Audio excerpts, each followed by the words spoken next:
প্রেমের সম্পর্ক। শুক্রবার ছিল বিয়ে, কিন্তু তার ঠিক আগের রাতে দেহ উদ্ধার হলো নদী থেকে। 5 দিন আগে হঠাৎ করে বাড়ি থেকে বেরিয়ে নিখোঁজ ছিলেন 22 বছর বয়সী ওই যুবক। পরিবারের অভিযোগ, শিবমের শরীরে আঘাতের চিহ্ন রয়েছে। তাকে খুন করে নদীতে ভাসিয়ে দেওয়া হয়। আমি তোমার কোল ছেড়ে চলে যাচ্ছি, ওখানে ওকে ওইভাবে মানে ওর উপরে বহু টর্চার করে, মানে যেইভাবে ওর শরীরে আঘাতগুলো দেখলাম, পায়ে কোপ মারা, মাথায় কোপ মারা, শরীরে সিগারেটের ছ্যাঁকা দেওয়া। শুক্রবার সকাল থেকে এ নিয়ে চাঞ্চল্য শিলিগুড়ি ফুলবাড়ি 1 নম্বর গ্রাম পঞ্চায়েতের গোড়ামোড় এলাকায়। জানা গেল, শিলিগুড়ি পুর নিগমের 40 নম্বর ওয়ার্ডের এক যুবতীর সঙ্গে প্রেমের সম্পর্ক ছিল ফুলবাড়ির শিবমের। যুবক পেশায় সবজি বিক্রেতা। শুক্রবার তাদের বিয়ে ছিল, কিন্তু বৃহস্পতিবার রাতে শিলিগুড়ির সংলগ্ন ফাঁসি দেওয়া ব্লকের তিস্তা ক্যানেল থেকে পাত্রের দেহ উদ্ধার করে এনজিপি থানার পুলিশ। শুক্রবার ময়না তদন্তের জন্য দেহ পাঠানো হয় উত্তরবঙ্গ মেডিকেল কলেজে। যুবকের পরিবার সূত্রে খবর, রবিবার থেকে ওই যুবক নিখোঁজ ছিলেন। সোমবার এনজিপি থানায় নিখোঁজ ডায়েরি করে পরিবার। তদন্তে নেমে বুধবার সকালে শিলিগুড়ির কাঞ্চনবাড়ি এলাকায় একটি ব্রিজে যুবকের স্কুটি উদ্ধার করে পুলিশ।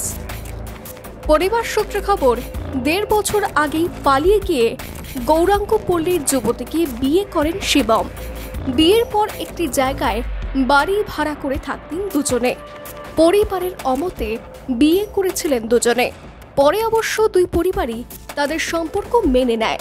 শুক্রবার বিয়ের অনুষ্ঠানের আয়োজন করা হয়। তার আগে শিবমের রহস্য মৃত্যু ঘিরে শোরগোল তৈরি হয়েছে। মৃতের পরিবারের দাবি, পাত্রী এবং তার পরিবারের সঙ্গে কোনো একটি বিষয়ে বিবাদ চলছিল শিবমের। তারপরেই নিখোঁজ হয়ে যান যুবক। মৃতের দাদা হরিপদ মণ্ডল বলেন, গত 17 ফেব্রুয়ারি থেকে নিখোঁজ ছিল ভাই।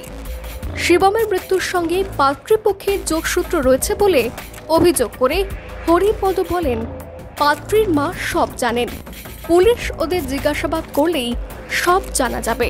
তিনি আরও বলেন, ওদের সঙ্গে ভাইয়ের কোনো একটি বিষয়ে বিবাদ চলছিল, আমরা এর তদন্ত চাই।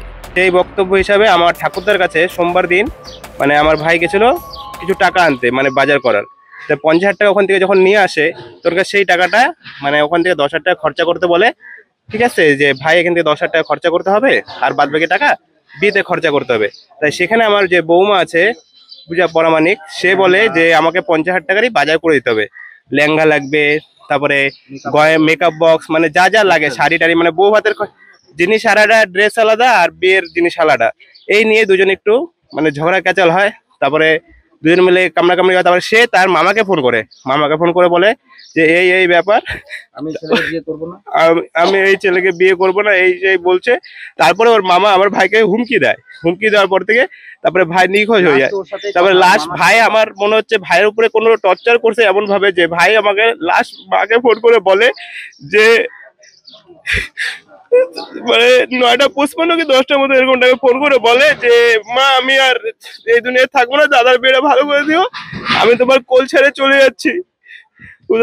ওখানে ওকে ওইভাবে মানে ওর উপরে বহু টর্চার করে, মানে যেইভাবে ওর শরীরে আঘাতগুলো দেখলাম, পায়ে কোপ মারা, মাথায় কোপ মারা, শরীরে সিগারেটের ছ্যাঁকা দেওয়া। ওর যেহেতু মানে পুরাটাই সন্দেহ ওকে মানে খুন করা হয়েছে। আর হুমকিরা দিচ্ছিল ওর মামা তাপস সাহা, ওর মামার নাম তাপস সাহা। আর ওর একটা মেশো আছে গোপাল সাহা। আর ওর বাবার নাম হলো পরামানিক, কানাই পরামানিক। মার নাম হলো মমতা পরামানিক। কিন্তু আমার ভাই এই টাউন স্টেশন বাজারে একটা সবজি বিক্রেতা ছিল।